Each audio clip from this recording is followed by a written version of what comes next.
안녕하세요. 저는 한국천문연구원 우주위험감시센터에서 근무하고 있는 김명진이라고 합니다.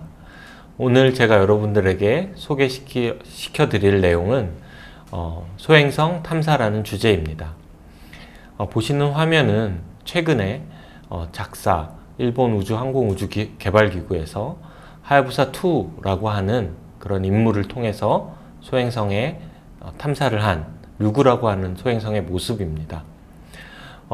이처럼 소행성의 탐사는 일본, 그리고 미국, 나사, 유럽 우주국 등을 통해서 활발히 진행되고 있는데요. 다음 화면은 작년 4월에 과학동화에 나온 그런 화면을 제가 캡처해서 보여드리는 건데요. 최근에 소행성에 우주 미션들을 많이 보내는 그런 계획들이 굉장히 많이 실현화되고 또한 진행 중인 것들도 있어서 바야흐로 지금이 소행성 탐사의 전성시대라는 표현을 쓸 정도로 굉장히 활발하게 진행되고 있습니다. 우측 상단에 보시는 그 오시리스 렉스라고 하는 나사의 미션인데요. 이 미션 같은 경우는 한 500m 정도 되는 소행성에 도착해서 촬영하고 샘플을 가져오는 그러한 임무고요. 두 번째, 그 아래에 있는 앞서 제가 설명드린 하야부사2 같은 경우는 한 1km 정도 되는 류구라는 소행성에 가서 또한 마찬가지로 샘플을 가져오고, 작사의 다음번 미션인 데스티니 플러스라고 하는 미션은 파이톤이라고 하는 소행성에 탐사를 계획을 하고 있습니다. 뿐만 아니라 나사의 그런 디스커버리 미션이 있는데요. 니어라던가 아니면 달 탐사, 그리고 화성의 패스파인더 같은 그러한 과거 미션들이 바로 디스커버리급 미션들이었습니다. 내년도에 발사를 예정으로 한 디스커버리 13번, 그리고 후년도에 발사를 예정으로 한 디스커버리 14번, 모두 다 소행성으로 가는 우주선에 임무를 부여를 했는데요. 이렇게 연속적으로 소행성에 2번 연속으로 디스커버리 미션이 가는 것은 최초의 사례일 정도로 최근 소행성의 탐사의 소행성 임무 탐사는 굉장히 활발하게 진행되고 있다고 말씀드릴 수 있습니다. 보시는 화면은 루시라고 하는 이름을 붙인 미션입니다. 우측 상단에 목성이 보이시죠? 그 목성과 궤도 공명을 이루는 라그랑지안 포인트에 있는 그 목성형 트로이안 소행성으로 가는 미션입니다. 바로 이러한 미션에 이름을 루시라고 하는 이름을 붙인 이유가 있는데요. 루시는 최초의 직립 보행을 한 인류의 화석의 명칭입니다. 그래서 왼쪽에 있는 그림이 처음에 발굴했던 그런 모습인데요. 이 모습 그대로 바로 루시 왼쪽 상단의 로고의 그 화석의 그러한 뼈의 모양이 그대로 형상화가 되어 있는 것을 볼 수가 있습니다. 이처럼 과거의 모습을 찾고 생명체의 기원을 찾고 태양계의 기원을 찾겠다라는 것이 바로 루시라는 소행성 탐사 임무의 목적이고요. 그리고 앞서 제가 설명드렸던 나사의 디스커버리 14번, 내후년도에 발사 예정인 이 소행성의 이름은 사이키라고 하는 철질로 이루어진 소행성으로 보내는 또한 최초의 우주 탐사 임무입니다. 이렇게 우리 지구 근처에는, 그리고 화성과 목성 사이에는 수십만 개의 소행성이 존재를 하고 있습니다. 소행성 탐사 임무는 지구에서 출발해서 그리고 다른 행성으로 가는데 굉장히 많은 연료가 소모되고, 또한 그 행성에 도착할 때쯤 해서 또 다시 속도를 줄이는 등의 연료 소비 측면에서 행성 임무와는 달리 굉장히 효율적인 그러한 임무를 가질 수 있습니다. 예를 들면 지구 근처에는 이렇게 수만 개의 빨간색 점으로 표시가 되어 있는 근지구 소행성이라는 것들이 존재하게 되는데요. 이러한 근지구 소행성들은 지구 궤도와 굉장히 비슷한 궤도 혹은 지구 궤도와 교차하는 그러한 궤도를 가지고 있기 때문에 지구에서 출발하더라도 굉장히 적은 에너지, 적은 연료만 가지고도 이 소행성에 쉽고 효율적으로 도달할 수 있는 강점이 있습니다. 우리나라 같은 경우도 2035년 소행성으로부터 샘플을 채취해서 오겠다라는 우주개발 중장기 계획이 바로 이렇게 소행성 착륙 미션으로 명시가 되어 있는데요. 이러한 소행성 탐사 임무를 위해서 지금 천문연구원에서는 기획 연구를 진행을 하고 있습니다. 네, 오늘 제가 조금 더 자세히 소개시켜 드릴 소행성 임무는 바로 작사의 하야부사2라고 하는 류구라고 하는 소행성에 도착해서 사진을 촬영하고 거기로부터 샘플을 가지고 오는 그러한 임무를 설명해 드리겠습니다.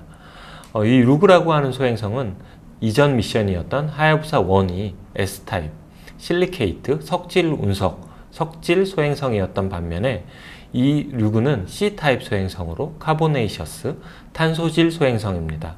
조금 더 생명체와 연관이 깊은 그러한 소행성인 거죠. 그리고 특별히 이 류구라고 하는 소행성의 자전주기, 바로 7.625라는 소행성은 지난 2013년도에 저와 천문연구원 공동연구진에 의해서 자전주기가 밝혀졌습니다. 이러한 소행성의 우주 미션을 처음 보냈을 때 우리는 이 류구라고 하는 그 이름과 정말 잘 맞는 소행성이다 라는 사실을 알게 되었습니다.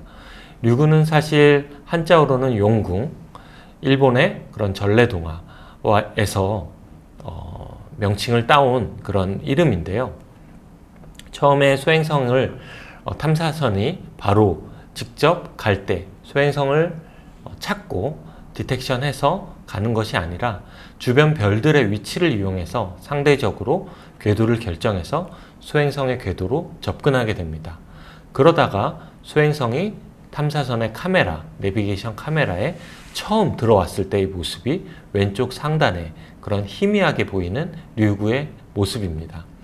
그러면서 아래쪽에 있는 이미지와 같이 소행성에 가까이 다가가면 다가갈수록 류구가 점점 뚜렷하게 보이는 것을 확인할 수 있습니다.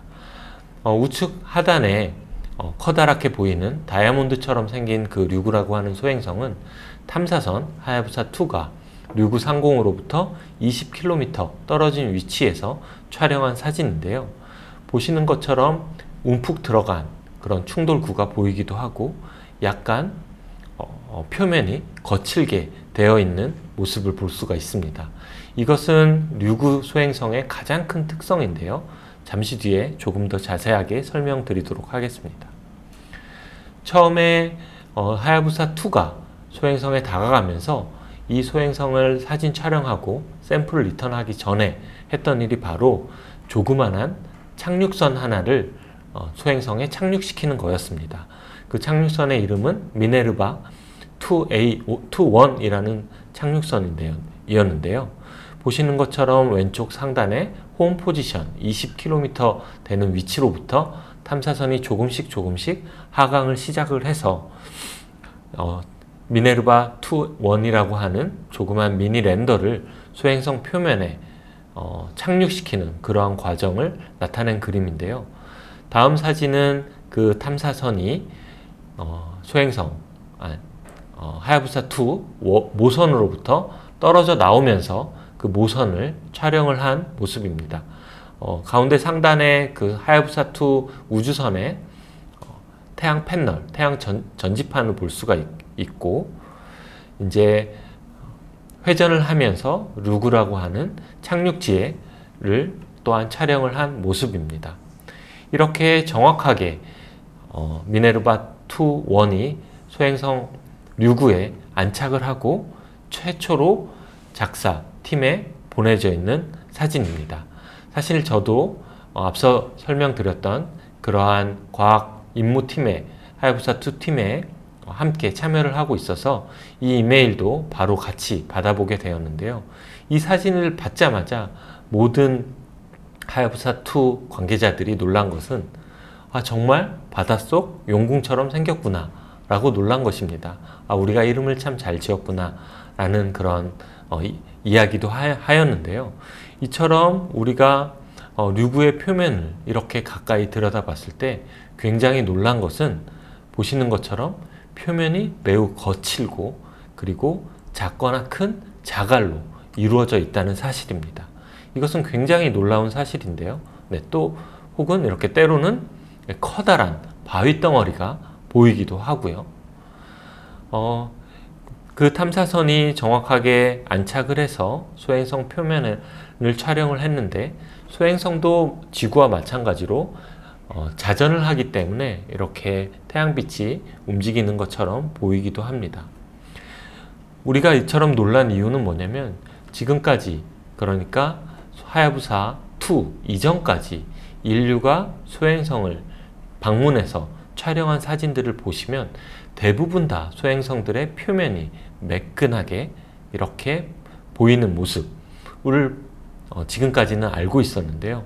이처럼 표면이 보이는 류구라고 하는 모습은 우리에게 굉장히 큰 놀라움을 안겨주었고, 뿐만 아니라 소행성들을 하나하나 탐사를 하고 직접 방문해서 사진을 촬영하는 것이 우리가 소행성에 대해서 정확하게 이해하는 단 한 가지 방법이다 라는 것을 증명하는 그러한 길이 되었습니다. 이렇게 탐사선을 착륙시키기도 하고 사진을 촬영하기도 한 하야부사 2가 했던 가장 중요한 일은 바로 터치다운을 해서 그곳으로부터 샘플을 가져오는 일이었는데요. 샘플 채취 방식은 보시는 오른쪽 사진과 같이 길다랗게 생긴 그런 갈고리 모양의 혼이라고 불리는 것으로 표면의 토양을 직접 채취하는 그런 방식입니다. 이러한 채취 방식을 하기 위해서 가장 중요하게 고려했던 것이 바로 탐사선, 스페이스 크래프트의 안전인데요. 하야부사 2 탐사선이 양쪽 태양 전지판을 모두 폈을 때 그 크기가 약 6m 정도 되는데 처음에 표면이 매끈할 것이라고 다들 예상을 하고 어느 지역이든 착륙해도 안전할 것이라고 예측했던 거랑 달리 실제로 류구에 들어가서 류구에 도착해서 보니 너무 이러한 표면이 거칠고 중간중간에 보시는 것처럼 커다란 암석 덩어리들이 많이 분포되어 있었던 거죠. 이는 탐사선이 착륙할 때 탐사선의 태양 전지판이라던가 탐사선의 본체가 충돌하게 되면 굉장히 위험한 그런 상황에 봉착할 수밖에 없기 때문에 정확한 착륙지 선정을 하는 것이 굉장히 중요했습니다. 그렇게 해서 선정된 착륙지가 바로 이곳이고요. 보라색 원으로 표시된 곳이고요. 정확하게 보시는 화면처럼 탐사선은 그 위치에 착륙을 해서 샘플을 채취했습니다. 이것이 바로 착륙하기 바로 직전에 하야부사 2 스페이스크래프트에 장착된 카메라를 통해서 촬영한 사진입니다. 점점 소행성과 소행성 표면에 가까이 다가가고 있고요. 굉장히 정확한 내비게이션 그리고 컨트롤 기술이 필요합니다. 이렇게 터치다운을 하는 순간 굉장히 많은 파편들이 소행성 표면으로부터 분출하는 것을 알 수가 있습니다. 이 영상만 보더라도 하야부사 2 탐사선은 굉장히 많은 양의 표면 물질을 가지고 지구로 귀환할 것으로 예상하고 있습니다. 이러한 사진을 이 사진은 이제 바로 터치다운 한 이후에 다시 탐사선이 상승해서 촬영한 모습입니다.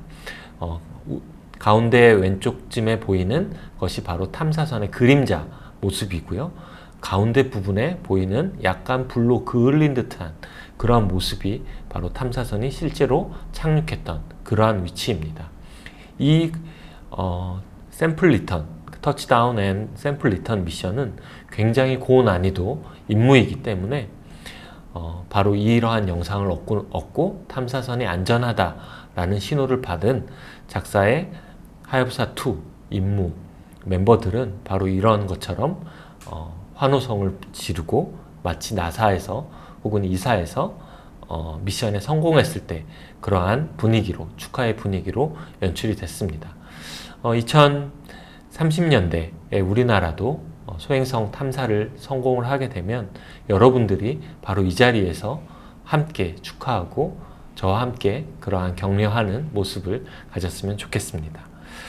또 하나의 굉장히 중요한 두 번째 임무는 바로 표면을 한번 총처럼 생긴 임팩터를 가지고 표면에 인공 충돌구를 만들어서 아직까지 우주 환경에 노출되지 않는 소행성 속 물질을 가져오는 것이었습니다.